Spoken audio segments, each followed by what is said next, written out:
अगर मैं आपसे कहूं कि एक संख्या है जो पूरी दुनिया को नियंत्रित कर सकती है, एक संख्या जो खरीदने बेचने से लेकर आपकी पहचान तक तय करेगी, और बाइबल कहती है जो इसे समझ ले वही बच पाएगा, तो क्या आप जानना चाहेंगे 666 का असली अर्थ क्या है?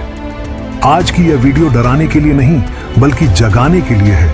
क्या आपने पहले कभी 666 के बारे में सुना है?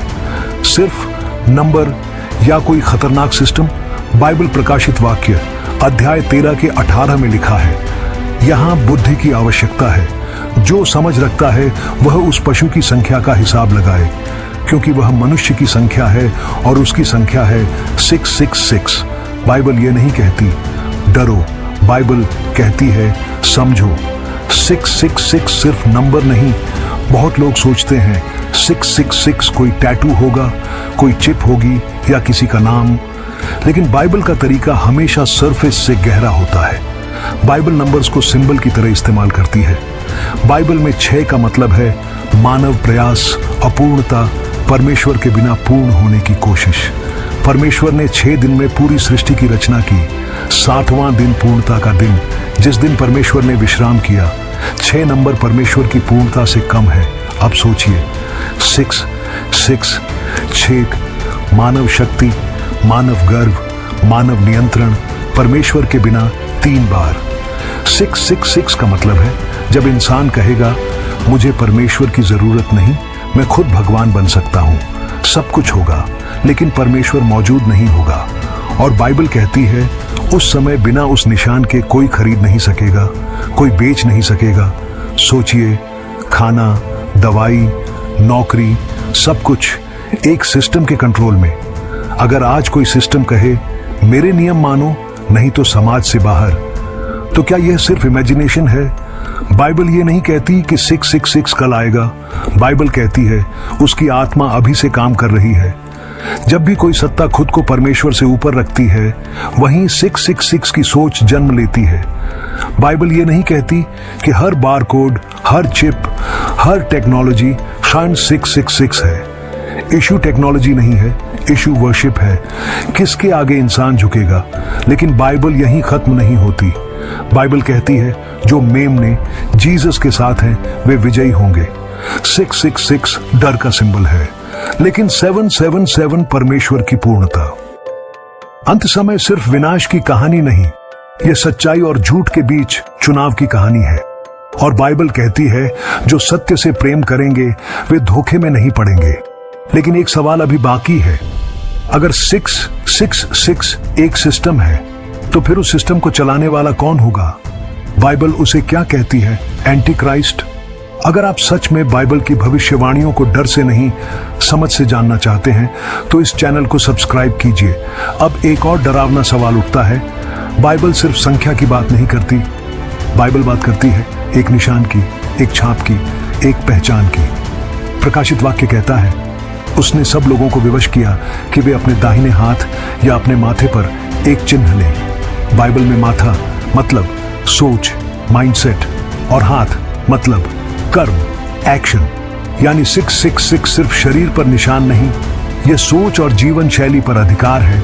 अब जरा सोचिए, अगर कोई सिस्टम कहे जैसा हम सोचते हैं वैसा सोचो, जैसा हम कहते हैं वैसा करो, वरना समाज से बाहर। क्या यह भविष्य की बात है या शुरुआत हो चुकी है? आप क्या सोचते हैं? क्या 666 सिर्फ फ्यूचर की प्रोफेसी है या यह एक धीमी तैयारी है? कमेंट में जरूर लिखिए। कुछ लोग पूछते हैं क्या 666 किसी नाम से जुड़ा है? बाइबल के समय नामों को नंबर्स में बदला जाता था, इसे कहते हैं गेमत्रिया। लेकिन बाइबल कभी साफ नाम नहीं देती। क्यों? क्योंकि ध्यान नाम पर नहीं, स्वभाव पर है। जहां भी कोई शक्ति खुद को परमेश्वर के बराबर रखे, जहां भी कोई सत्ता कहे हमारे बिना जीवन संभव नहीं, वहीं 666 की आत्मा काम करती है। बाइबल यह नहीं सिखाती कि हर सरकार एंटी क्राइस्ट है। बाइबल यह भी नहीं कहती कि हर नई टेक्नोलॉजी 666 है। बाइबल चेतावनी देती है जब कोई सिस्टम वर्शिप मांगने लगे वही खतरा है। अब एक खूबसूरत सच्चाई सुनिए। बाइबल बताती है परमेश्वर भी अपने लोगों पर एक सील लगाता है, लेकिन वह सील डर से नहीं, प्रेम और सच्चाई से होती है। 666 दबाव से पहचान देता है। परमेश्वर का सील स्वतंत्रता से अपनाया जाता है। 666 कहता है मेरे बिना नहीं जी सकते। परमेश्वर कहते हैं डरो मत, मैं तुम्हारे साथ हूं। लेकिन बाइबल यहां रुकती नहीं। बाइबल कहती है यह सिस्टम पूरी दुनिया को धोखे में डालेगा। और धोखा हमेशा डर से नहीं आता, अक्सर वह सुविधा बनकर आता है। अगर आपको सब कुछ मिले, सुरक्षा, सुविधा, पैसा, लेकिन सच्चाई छोड़नी पड़े, तो आप क्या चुनेंगे? बाइबल हमें पैनिक नहीं देती, बाइबल हमें दृढ़ता देती है। अंत समय में सबसे बड़ा हथियार तलवार नहीं, बल्कि सच्चाई को पहचानने की समझ होगी। और यही वजह है कि बाइबल कहती है जो अंत तक धीरज धरेंगे वही उद्धार पाएंगे। 666 की कहानी डर की नहीं, यह जागने की कहानी है।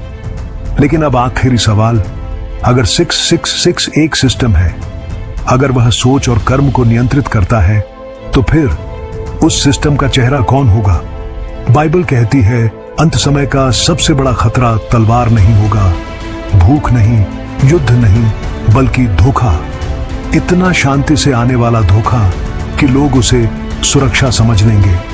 बाइबल यह नहीं सिखाती कि कोई अचानक 666 में फंस जाएगा।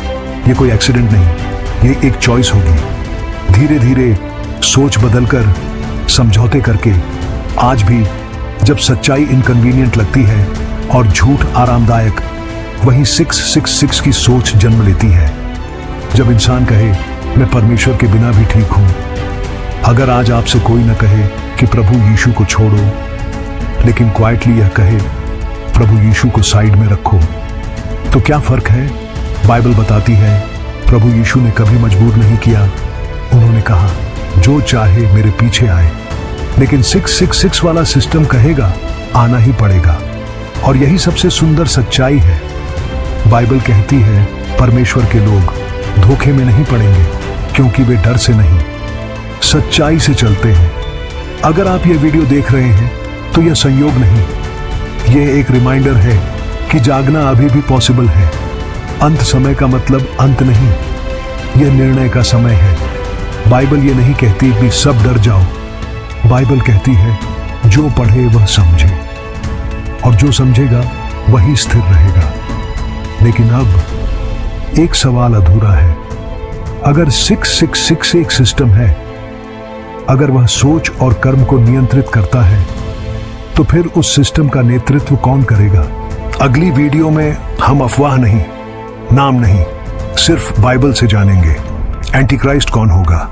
अगर आप सच में बाइबल की भविष्यवाणियों को डर से नहीं, समझ से जानना चाहते हैं, तो चैनल को सब्सक्राइब करें, वीडियो को लाइक करें, क्योंकि आने वाली सीरीज आंखें खोलने वाली है। यह वीडियो किसी फेथ के विरुद्ध नहीं, यह बाइबल स्टडी और स्पिरिचुअल अवेयरनेस के लिए है। हम यह दावा नहीं करते कि हर इंटरप्रिटेशन अंतिम है, क्योंकि उद्देश्य डर नहीं, सत्य की खोज है। याद रखिए, अंत समय में जो लोग तैयार होंगे वे डरेंगे नहीं, वे पहचान लेंगे